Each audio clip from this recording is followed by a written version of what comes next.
Agartala lake Chowmuhani বাজার থেকে Radhanagar bridge পর্যন্ত দুই ধারে প্রতিদিনই বসছে অসংখ্য ক্ষুদ্র ব্যবসায়ী। বাজারের ভিড় সামাল দিতে না পেরে ব্যবসায়ীরা ব্রিজের ওপরও দোকান সাজিয়ে বসে পড়েছেন। ফলে প্রতিনিয়ত তৈরি হচ্ছে যানজট, আর এতে চরম ভোগান্তির শিকার হচ্ছেন সাধারণ পথচারী থেকে শুরু করে অফিসগামী মানুষ পর্যন্ত। স্থানীয় বাসিন্দাদের অভিযোগ, এখানে ব্যবসায়ীদের অনিয়মিত বসার পেছনে রয়েছে একটি স্বার্থান্বেষী চক্র। অভিযোগ উঠেছে, কিছু ব্যক্তি ক্ষুদ্র ব্যবসায়ীদের কাছ থেকে টাকা নিয়ে ব্রিজের উপরে বসতে দিচ্ছে এবং সেখান থেকে নিয়মিত অর্থ রোজগার করছে, আর এর ফলে ভোগ করতে হচ্ছে সাধারণ মানুষ। বাইক একটা গাড়ি আলে কেমনে কিটা করবো রাস্তার মধ্যে জান না কত লোক জাম লাগবে। জামটা কি কারণে লাগছে? এটা গাড়ি ঘোড়া লাগি বাজার যে বইছে বাজারে লাগিনি তাহলে বাজারটা না বললে তো গাড়ি ঘোড়া জমে না। বাজারটা কে বুয়াইছে জানে?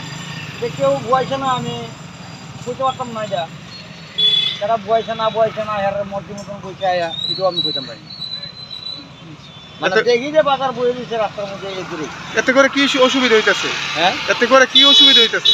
ওইটা অসুবিধা হইছে, মানুষে যাইতে পারে না কোনো সাইডে গাড়ি ঘোড়া। অন্য জায়গার বাজার বলে তো সবাই যাওয়া আসা করতো, এটাও তো নাই। লেক চৌমুহনী বাজারকে রাজধানীর আগরতলা তৃতীয় বৃহত্তম বাজার হিসেবে ধরা হয়। এই বাজারের অন্যতম বৈশিষ্ট্য হচ্ছে এখানে জনজাতি সম্প্রদায়ের ক্রেতা ও বিক্রেতার সংখ্যা অন্যান্য বাজারের তুলনায় অনেক বেশি। প্রতিদিন অসংখ্য মানুষ এখানে কেনাকাটা করতে আসেন, কিন্তু বাজারে ব্যবসায়ীদের সংখ্যা ক্রমশ বাড়তে থাকায় সমস্যা তৈরি হয়েছে। অনেকের নির্দিষ্ট দোকান ঘর বা জায়গা না থাকায় তারা রাস্তার ধারে বা ব্রিজের উপর বসতে বাধ্য হচ্ছেন। এতে করে যানজট তীব্র আকার ধারণ করেছে। এলাকার সাধারণ মানুষ জানিয়েছেন, প্রতিদিনই যানজটে আটকে থাকতে হচ্ছে স্কুলগামী ছাত্রছাত্রী, চাকরিজীবী মানুষ ও জরুরি কাজে বের হওয়ার নাগরিকদের। এতে তাদের সময় নষ্ট হচ্ছে, পাশাপাশি দুর্ঘটনার আশঙ্কাও বাড়ছে। স্থানীয়রা প্রশ্ন তুলছেন, প্রশাসন সব জেনেও নীরব কেন? আমাদের তো ভীষণ ক্ষতি হচ্ছে, কারণ এই ব্রিজটা তৈরি করা হয়েছিল আমাদের ভালো যাতায়াতের জন্য, কিন্তু এখন বর্তমানে দেখা যাচ্ছে যে কিছু ব্যবসায়ী, ওরা কোত্থেকে আসে আমি বলতে পারবো না, কিন্তু এখানে এসে ব্রিজের দুই পাশে যে ফুটপাথ, সেই ফুটপাথে ওরা ব্যবসা করছে বসে। তাতে যে ফুটপাথের যে চলাচলের যে ব্যবস্থা সেটা টোটালি বন্ধ হয়ে যাচ্ছে, এবং দেখা যাচ্ছে যে ব্রিজের মধ্যে বাইক গাড়ি রেখে মানে কাস্টমাররা বাজার করতে যায়, তখন এখানে একটা ভীষণ জাম লেগে যায়। এমন জাম লেগে যায় যে হেঁটে যাওয়ার মতো কোনো পথ থাকে না।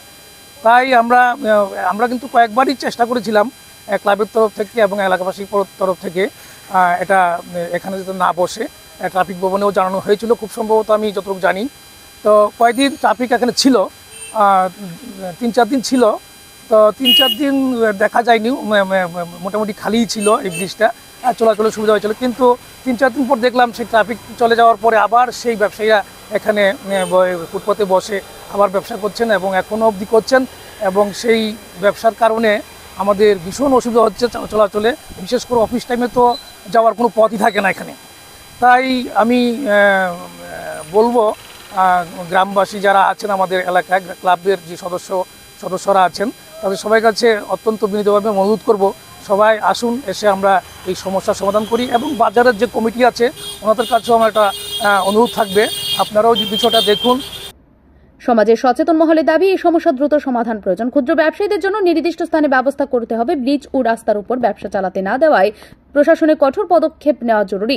বুদ্ধিজীবী মহলের মতে ক্ষুদ্র ব্যবসায়ীরা জীবিকার তাগিদে বসেছেন, কিন্তু এর জন্য শহরের স্বাভাবিক চলাচলকে অবরুদ্ধ করা ঠিক নয়। প্রশাসন ও স্থানীয় জনপ্রতিনিধিদের অবিলম্বে এগিয়ে এসে সুষ্ঠু ব্যবস্থা নিতে হবে।